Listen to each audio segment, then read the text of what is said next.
Welcome back, Toddler Tribe, to another episode of Transforming the Toddler Years. If you are watching on YouTube, then you're going to see that it's a very different format today.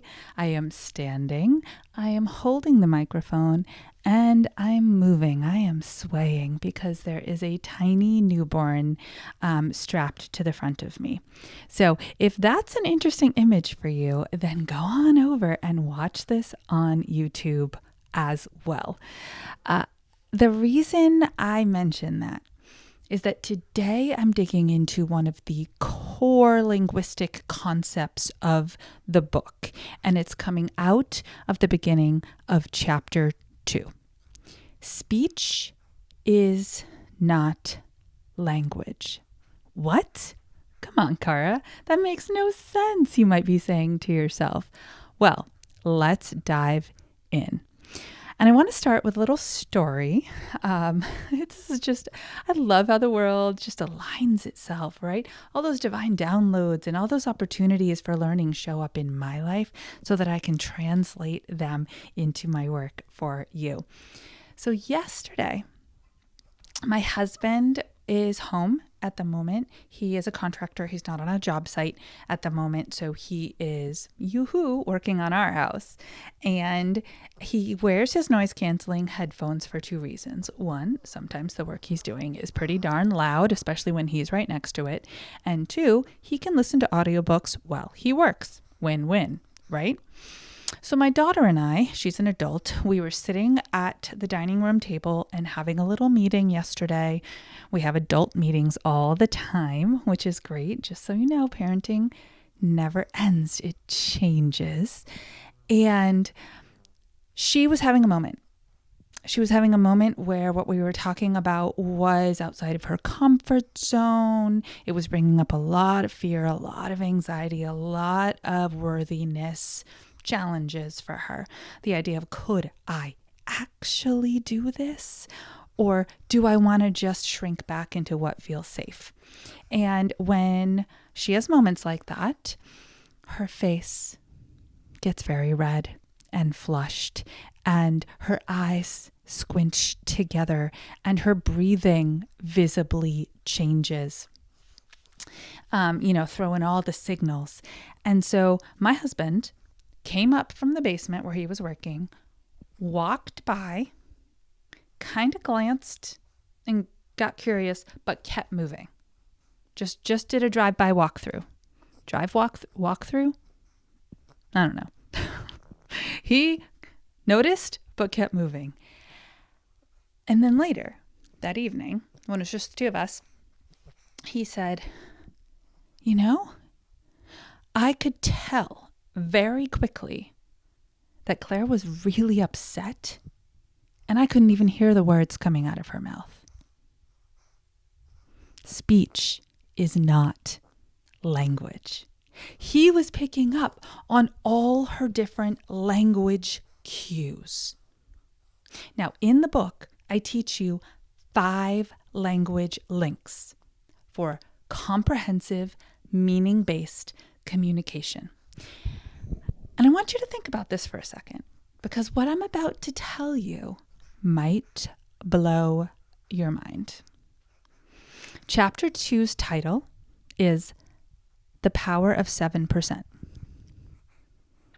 7% out of 100.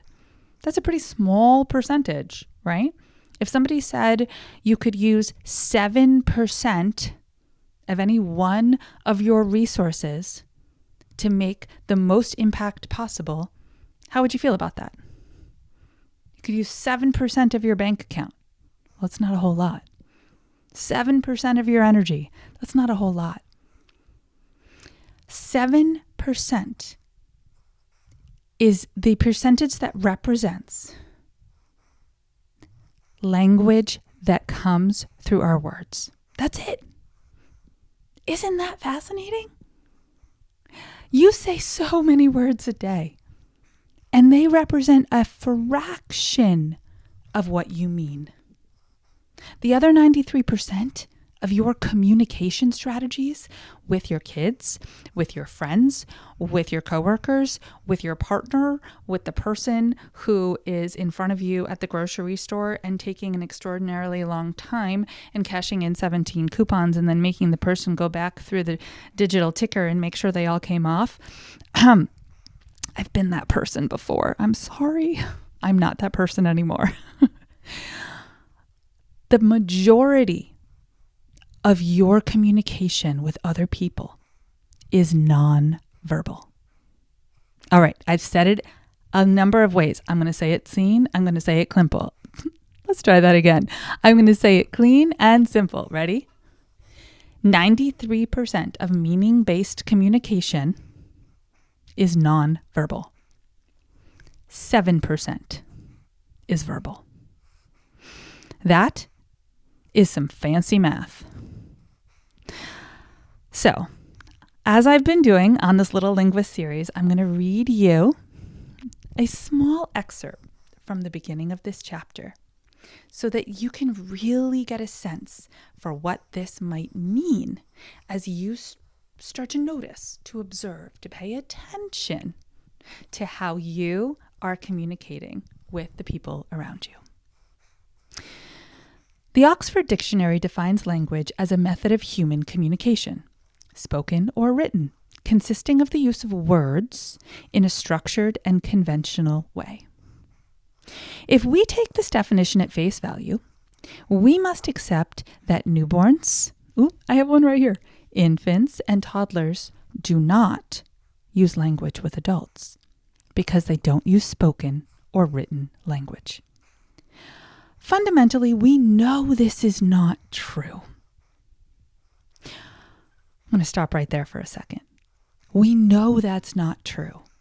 We know that newborns, infants, and toddlers communicate with us just fine. The little one that I have with me today, when I change her diaper, communicates with me by crying. That's her vocalization, right? Those are her words. Those are her 7%. I'm crying because I am not enjoying this. It doesn't feel good to my body. Okay. How else is she communicating with me?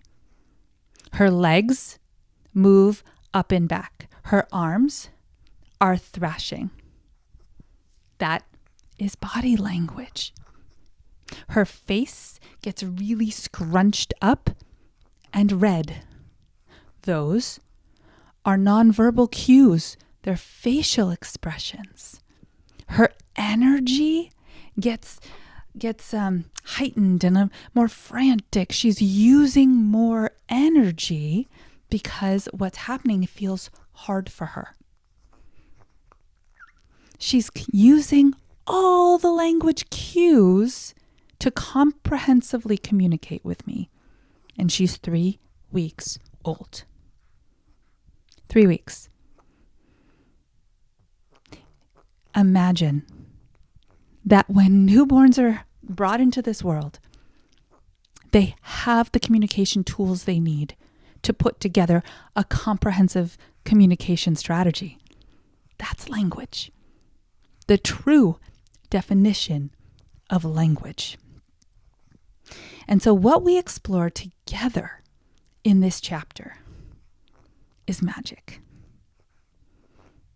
Returning to a later part in that page. As an educator, a linguist, a teacher of the deaf and hard of hearing, an early intervention reading instructor, and a mom of 2 girls with very, and if my copy editor would have let me, that would have been all caps, very different language developmental journeys. I've spent decades dissecting both the verbal and nonverbal components of communicating with intention. And I've crafted my own definition of language. It is a comprehensive system of communicating that considers 5 factors when conveying meaning. This is the key with language. It has to match your intended meaning. My husband is also really famous, infamous, maybe both, for using his subconscious brain, like the triggers should happen, and tossing nasty faces at me. Eye rolls and like death glares and eyebrows that shoot to the sky when I say something. Now he is subconsciously reacting to triggers that he experienced as a child growing up, and I am pushing that trigger without realizing it, or sometimes with realizing it, because I want to have a conversation about it. And I call him out on it. And sometimes he's shocked. He just says to me, well, that's not what I meant. I think you're reading too much into it. It might not be what he meant, but this is what happens when we, as the receivers of somebody else's communication strategies, interpret them.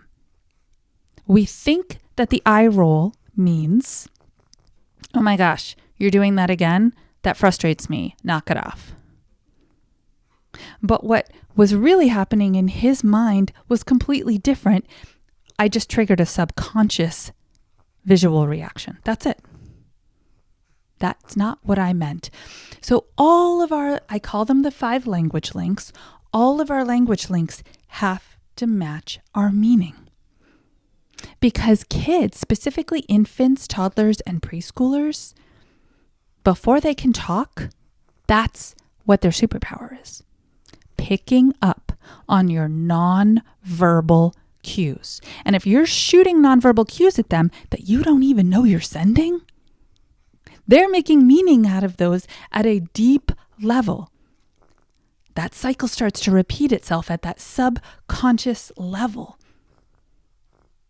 So, what are we going to do about this? Well, that's why I wrote a whole book about it. But today, I just want you to walk away with kind of some self-reflection and some self-assessment questions. Become more self-aware around this. Does what I'm about to say, because honestly, the words that are coming out of your mouth, you hear those far more than you can reflect on your non-verbal cues, right? The power of 7%, remember that's this chapter. So when I use my 7%, does what I'm about to say help, number 1, foster connection? If that's a yes, great. 2, does it help develop a child's sense of self and early identity? 3, do my words advance emotional awareness and self-regulation skills? 4, do my words engage a little one's critical thinking? Does it turn on their brain and encourage them to use their early cognitive problem-solving skills?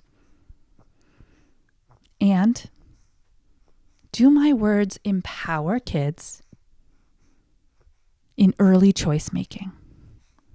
And then owning the natural consequences of those choices. I think you're starting to see already that although words represent a fraction, a small one, of our overall language and meaning base, they are powerful. All right. I am so enjoying this series and walking you one tiny but powerful piece of book through and through and through. This is going to be an exploration.